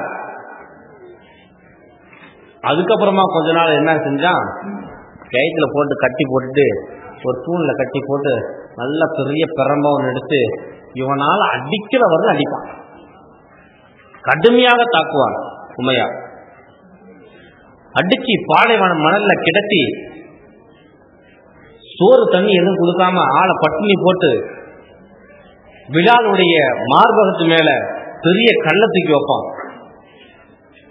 அப்ப உமையா சொல்லுவான், ஒண்ணு நீ சாகணும், இல்லாட்டினால நாங்கள் வணங்கக்கூடிய தெய்வத்தை நீ வணங்கணும்.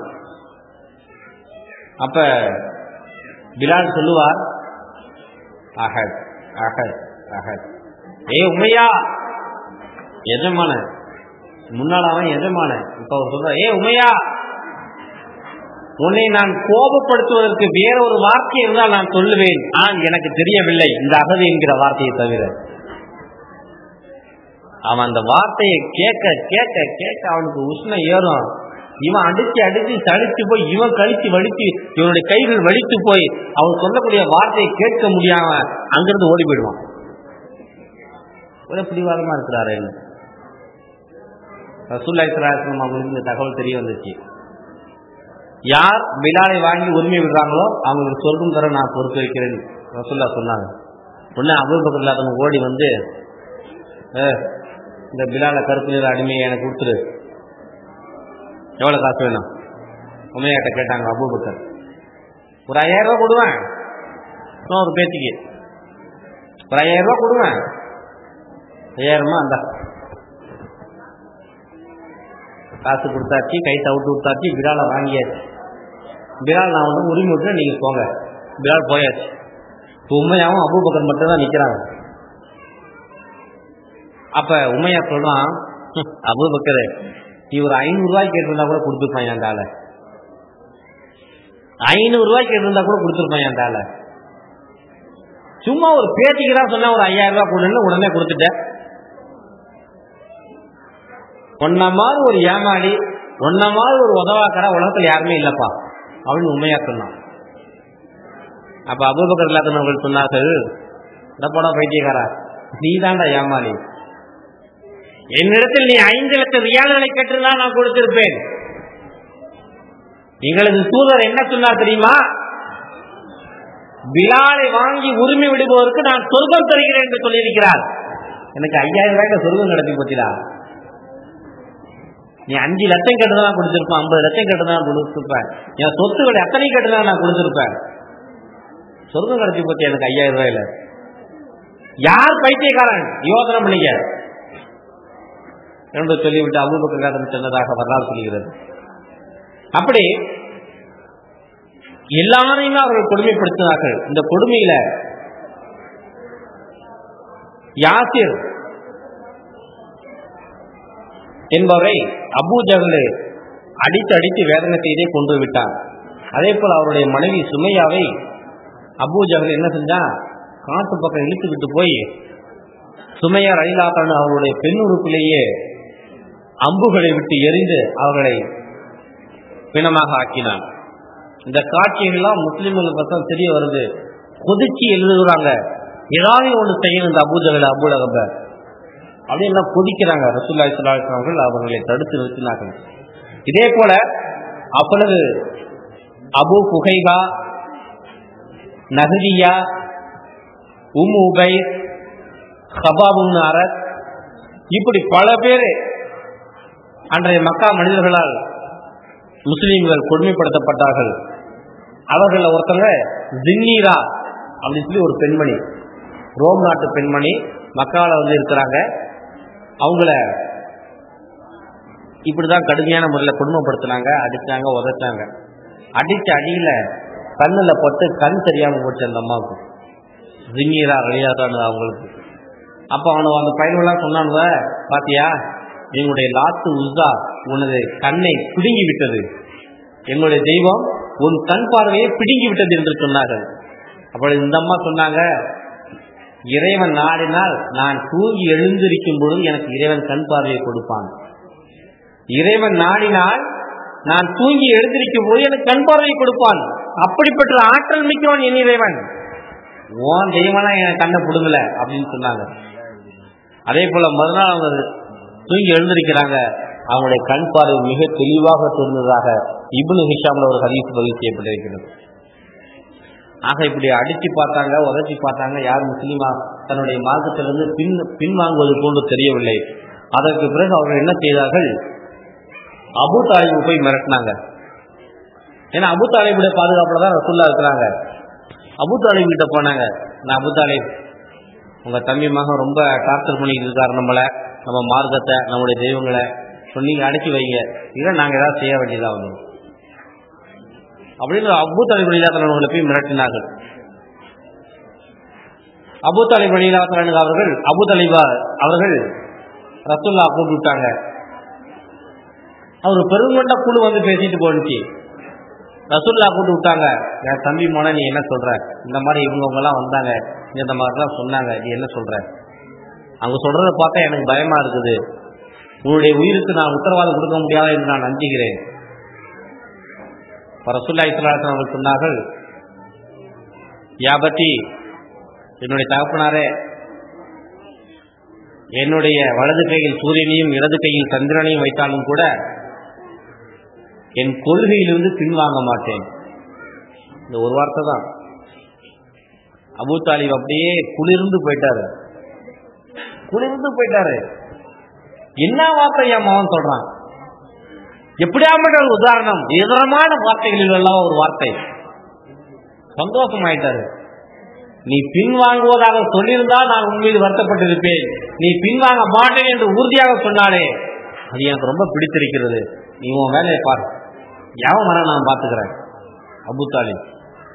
அபூ தாலிபினுடைய முழுமையான பாதுகாப்பு ரசூலுல்லாஹி ஸல்லல்லாஹு அலைஹி வஸல்லம் அவர்களுக்கு இருந்து கொண்டே இருந்தது.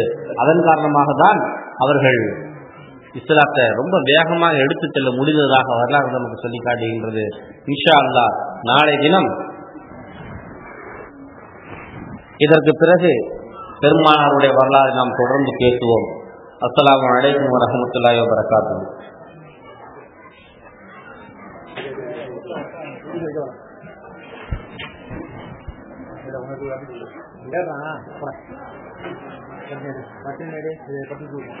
இன்ஷா அல்லாஹ் நாளைய கேள்வி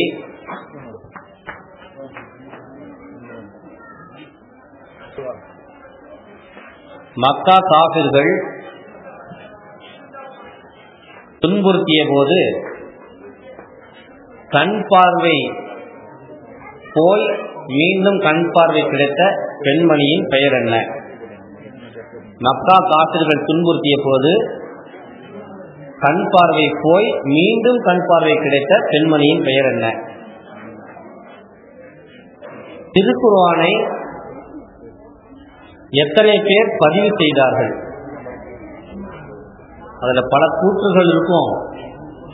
நான் ஒரு நம்பரை சொல்லியிருக்கிறேன். திருக்குர்ஆனை எத்தனை பேர் பதிவு செய்தார்கள்? பெருமானார் ஸல்லல்லாஹு அலைஹி வஸல்லம் குர்ஆன் வந்த உடனேயே சில நபர்களிடத்தில் போய் சொல்லுவார்கள், அவர்கள் எழுதி வைத்துக் கொள்வார்கள். இப்படி எழுதி வைத்துக் கொண்டவருடைய எண்ணிக்கை எத்தனை? முதல் வகையும் இரண்டாவது வகையும் எந்த மாதத்தில் எந்த தேதியில் வந்தது? முதல் வகையும் இரண்டாவது வகையும் எந்த மாதத்தில் எந்த தேதியில் வந்தது? அரபி மாதம். நேற்றைய கேள்விக்கு பதில். நேற்றைய கேள்விக்கு சரியான கேள்வியும் பதில் வாசிக்கிறேன். நபி ஸல்லல்லாஹு அலைஹி வஸல்லம் அவர்களுக்கு எத்தனை குழந்தைகள்? அவர்கள் பெயர் என்ன? 6 குழந்தைகள். அவர்கள் பெயர் அபுல் காசிம், அப்துல்லா, உம்மு குல்சூம், ஜெய்னப், ருக்கையா, பாத்திமா. நபி அவர்களுக்கு எத்தனை வயதில் வஹி அருளப்பட்டது? பதில் 40 வயது 6 மாதம் 12 நாளில் வஹி அருளப்பட்டது. நபி ஸல்லல்லாஹு அலைஹி வஸல்லம் அவர்கள் யாருடன் தொழில் செய்தார்கள்? சாயிப் இப்னு அபு சாயிப். சரியான பதில்களை பல பேர் எழுதியிருக்கிறாங்க. அதில் 3 பேர் தேர்வு செய்யப்பட்டிருக்காங்க. சல்மான் பாரிஸ், சன்னாப் ரஹமத்துல்லா, வடக்கு தெரு, லால்பேட்டை. ஃபைசுர் ரஹ்மான் மகள் எஃப் ஷபானா, சிங்கார வீதி. முஜீபுர் ரஹ்மான் மகன் முகமது நாஃபிக், ஸ்கூல் தெரு, லால்பேட்டை. அஸ்ஸலாமு அலைக்கும் வரஹ்மத்துல்லாஹி வபரகாத்துஹு. பிஸ்மில்லாஹிர் ரஹ்மானிர் ரஹீம். ரப்பனா லக்கல் ஹம்து லக்க ஷுக்ரு யா அல்லாஹ் ஸல்லல்லாஹு முஹம்மதின் வ அலா ஆலி சய்யிதினா முஹம்மதின் வ பாரிக் வ ஸல்லிம் அலைஹிம். அல்லாஹும்ம ஸல்லி அலா முஹம்மதின் அப்திக வ ரசூலிக வல் முஃமினீன வல் முஃமினாத் வல் முஸ்லிமீன வல் முஸ்லிமாத் அல்லாஹு யஅலமு வல் அம்வாத் இன்னக முஜீபு தஅவாத் ரஹமத்திக யா அர்ஹமர் ராஹிமீன். ربنا آتنا في الدنيا حسنة وفي الآخرة حسنة وقنا عذاب النار. صلى الله وسلم على سيدنا محمد وآله وصحبه أجمعين والحمد لله رب العالمين.